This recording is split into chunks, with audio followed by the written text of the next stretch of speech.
অথবা হাজং হইলেই নৌকার ভোট। আসলে কিন্তু তা না। আমরা স্বাধীন দেশের স্বাধীন নাগরিক। আমরা নিজেরা চিন্তা করব কাকে নেতৃত্ব দিলে আমাদের এলাকার উন্নয়ন হবে। আপনারা জানেন আমি একজন কৃষকের সন্তান। আপনারা এখানে শতকরা 90% চেয়েও বেশি মানুষ কৃষি কাজ করেন, ঠিক কিনা? আমি কৃষকের সন্তান হয়ে যখন ব্যারিস্টার হিসাবে আপনাদের সামনে দাঁড়াতে পারি, আমি চাই আপনার সন্তান একজন ইঞ্জিনিয়ার হিসেবে দাঁড়াবে, একজন ডাক্তার হিসেবে দাঁড়াবে, একজন বিসিএস ম্যাজিস্ট্রেট হিসেবে দাঁড়াবে, একজন পুলিশ কর্মকর্তা হিসেবে দাঁড়াবে, একজন আইনজীবী হিসেবে দাঁড়াবে।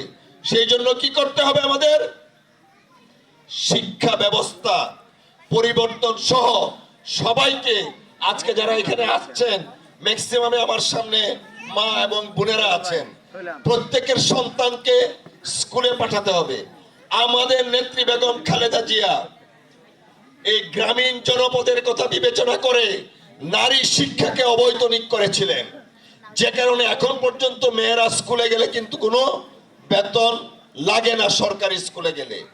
আমরা আগামী দিনে জনাব তারেক রহমান সাহেবের পরিকল্পনা আছে, আগামী দিনে যদি আমরা রাষ্ট্র পরিচালনার দায়িত্বে পাই তাহলে গারো, হাজং, পিছিয়ে পড়া সম্প্রদায় যারা আছে তাদেরকে শিক্ষায় শিক্ষিত করে চাকরিতে অগ্রাধিকার দিয়ে তাদেরকে রাষ্ট্রের এই অংশ বানানোর জন্য আমরা কাজ করব ইনশাআল্লাহ।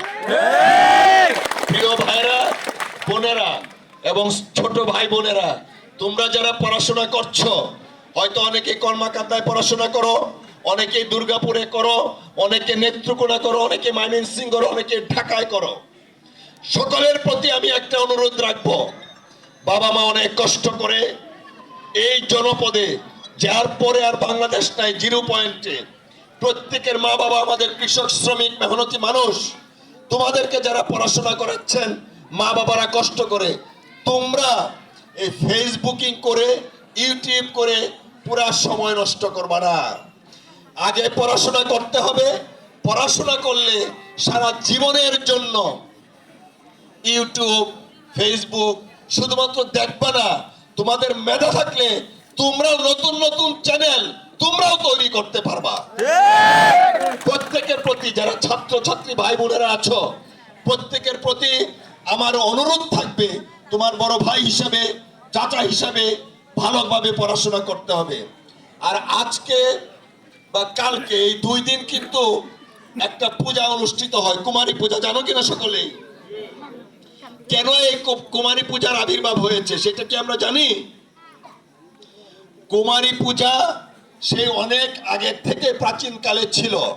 পরবর্তীতে 1901 সনে